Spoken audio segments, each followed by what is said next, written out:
Hello అండి. ఎంతో టేస్టీగా ఉండే వంకాయ కొత్తిమీర కారం ఎలా చేయాలో చూద్దాం. 1 స్పూన్ జీలకర్ర, 2 పచ్చిమిర్చి, గుప్పెడు కొత్తిమీర, 1 టేబుల్ స్పూన్ నువ్వులు, కాస్త వాటర్ యాడ్ చేసి మెత్తగా పేస్ట్ చేసుకోండి.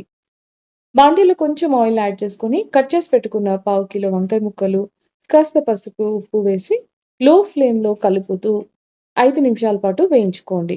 ఆ తర్వాత దంచి పెట్టుకున్న వెల్లుల్లిపాయలు, కాస్త కరివేపాకు వేసుకున్న తర్వాత పావు గ్లాస్ వాటర్, ఇంకా రుబ్బి పెట్టుకున్న పేస్ట్ కూడా యాడ్ చేసుకోవాలండి.